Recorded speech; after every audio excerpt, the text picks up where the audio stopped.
আসসালামু আলাইকুম এভরিওয়ান, আশা করি আলহামদুলিল্লাহ সবাই ভালো আছেন। কৃষি বৈচিত্র্যময় আমাদের এই বাংলাদেশে বর্তমান এখন কিন্তু বর্ষাকাল। এখন পাটের একটা বড় সিজন চলতেছে আমাদের বাংলাদেশে, কারণ পাট আমাদের বাংলাদেশের অন্যতম একটা অর্থকরী ফসল। আমাদের পিছনে এই সাইডটাতে আপনারা দেখতেছেন যে সবুজ পাট। আমরা কিন্তু সচরাচর সবুজ পাটটা দেখতেই অভ্যস্ত, কিন্তু আমাদের ডান পাশে আপনারা লক্ষ্য করলে দেখবেন আর একটা জমিতে কিছু লাল পাট চাষ করা হয়েছে। এই লাল পাটটা কিন্তু সচরাচর দেখা যায় না, এটা খুবই রেয়ার দেখা যায়, মাঝে সাঝে হয়তো কিছু কৃষক করে থাকে। এগুলো হচ্ছে কৃষি গবেষণা একটা অনন্য বৈচিত্র্য শিল্পই আমরা বলতে পারি। এই কথাটা বলার একটাই কারণ, দেখেন সবুজ পাট আর লাল পাটের মধ্যে কিন্তু অনেকটা পার্থক্য।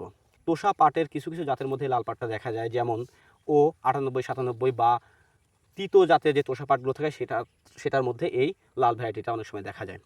এই পাটের বৈশিষ্ট্যটা কিন্তু সাদা পাটের থেকে একটু আলাদা, কারণ এর বাকলগুলো অনেক শক্ত হয়ে থাকে এবং অনেক টেকসই হয়ে থাকে, এবং তুলনামূলক সাদা পাটের থেকে এর বাকলটা অনেক মোটা হয়ে থাকে। এটা বাংলাদেশের কিন্তু একটা অপার সম্ভাবনাময় একটা চাষ। কৃষি গবেষণা ইনস্টিটিউট এই লাল পাটটা নিয়ে কাজ করতেছে, যাতে পাটের এই ভ্যারাইটিটাকে আরও উন্নত করা যায়, উন্নত করার মাধ্যমে দেশের কৃষকদের মাঝে এই ভ্যারাইটিটাকে ছড়াই দেওয়া যায়। কিন্তু আমরা অনেক জায়গায় দেখতে পাচ্ছি বা অনেকের কাছে এর আগে বিগত বছর শুনছি যে সবুজ পাটের তুলনায় লাল পাটের ফলন কম পাচ্ছে। হয়তো এর মধ্যে কোনো কারণ থাকতে পারে, বা গবেষণা এখনও সম্পূর্ণ ক্লিয়ার হয় নাই। কারণ দেখেন, ম্যাক্সিমাম দেখা যাচ্ছে যদি 100 জন কৃষক সবুজ পাট চাষ করে, তার মধ্যে 1 কি 2 জন কৃষক এই লাল পাটটা চাষ করতেছে।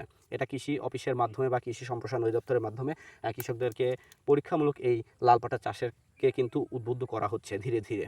তো লাল পাট থেকে যদি আরও ভালো ধরনের ফলন পাওয়া যায়, সবুজ পাটের তুলনায় যদি এর ফলনটা আরও বেশি হয়ে থাকে, তাহলে ধীরে ধীরে কৃষক কিন্তু সবুজ পাট থেকে লাল পাটটায় কনভার্ট হবে ইনশাল্লাহ।